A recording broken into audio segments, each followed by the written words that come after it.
Folks, I'm on with this now. I've done my clutch, Enfield clutch cable, which is so simple, and I advise everybody to do it because it definitely makes a difference to the clutch. My clicking is gone.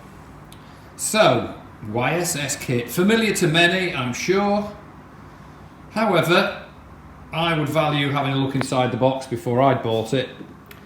And basically, you've got two springs, which are non-progressive, I note. They're just standard in terms of the pitch of the spring, but I'm sure they're right. You've got two of these wonderfully machined gadgets, which go, well, we'll deal with that later. You've got one of these, well, you've got two of them, you've got two of everything. And two of these very nicely machined tops. Wow, look at that, with an oil seal, a tightenable Allen bolt. Nice piece of kit. Two of. And then you get the spacers. Now, what you also get with this kit, I found, is a bottle of the wrong grade oil and not enough of it, which is very good for filling up my oil can for oiling padlocks and, you know, door hinges, because it's they provided 15, even though on here it says 20 on the picture. They provided 15. It's 250ml, and according to the service manual that I put a free download of that information in one of my videos. Even though I had to pay for the CD, believe it or not. It's 430 millilitres of oil per leg. So it's a question of taking out the old oil, obviously from the drain point at the bottom, giving it a good squirt out. And I personally always let them drip for a while and get, you know, all of it out really, apart from a few bits. Now, I know people have mentioned fault level indicators and, you know, whatever they are, some kind of thing that you stick down there and measure where the oil level is. I have always, when doing fork oil, have just ensured that all the old oil is out. And then I just pour in, using an accurate measuring jug, the amount of oil that it says in the manual. You know, in this case it's 430ml. There's more likelihood, quite honestly, I think, of me messing it up by using some kind of fork oil gauge measuring thing. Cheap as they are, and I appreciate the people who've made that suggestion, because that's obviously what possibly you're supposed to do, and certainly what they feel easier doing. But for me, if a fork's empty of all its oil and it's had a good old squirt, and you've taken all the guts out of it, and it's sat, you know, it's empty, and then you just pour in 430ml into each fork. I would have thought that's what I'm going to do. Forgive my irreverence if I'm crossing some kind of taboo boundary, like I did on my comments about sag. You know, each fork holds 430ml. So it's a question of removing everything and putting 430ml in, I think. Not difficult. Maybe I've got it wrong. However, that's what I'm going to do. Here's the instructions, look. I've written 430ml there from the manual. So you can see the picture. You've got the YSS PD fork valve, number 5, which is that. So I know what that does now. It goes first. That's about all I know about it. What does it do? Can anybody tell me? It does something, doesn't it? Looks nice though, look at that. There is nothing like really good, well-made kit. It's enough to make me delight in Western consumerism. The fact that we can turn out things like that.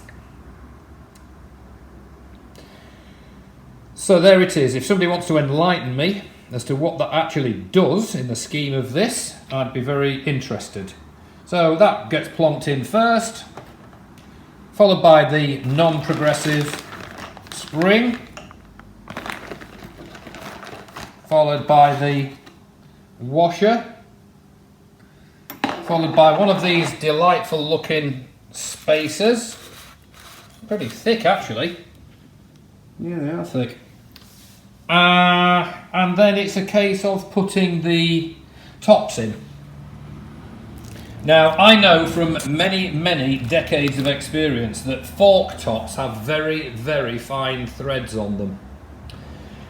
And this is an alloy component. You are pushing this on against the force of a spring. Regardless of what setting that's on, you're pushing, and you're pushing hard a lot of the time.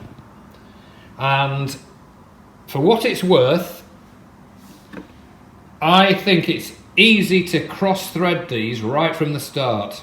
They're going into steel. You know, if you get that off to a bad start, it causes an immense amount of grief.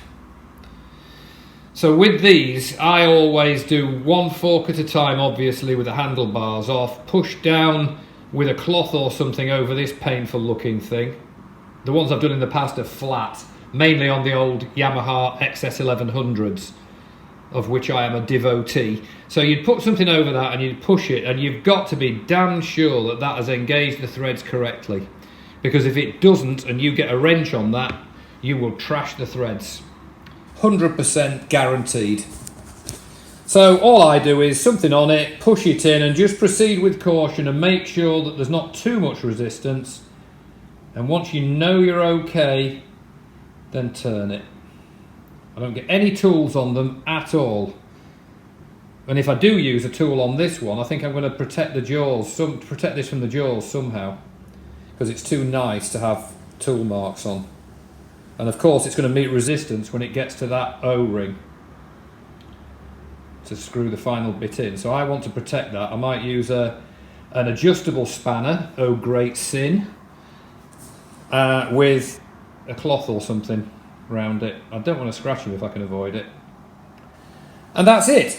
So another little shout out to Rednez Mike. Thank you, Mike, for convincing me. It took all of about 30 seconds for me to hit the buy button.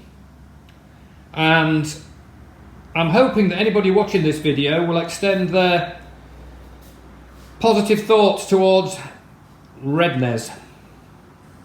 I hope you're doing all right, Mike.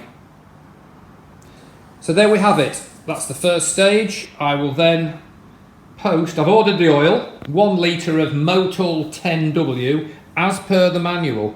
I read some comments from somebody who said he'd put 15 in there and then wished he'd done 10. But if you look at the service manual in the download that I put on, it clearly says 10. There's no 15 in there.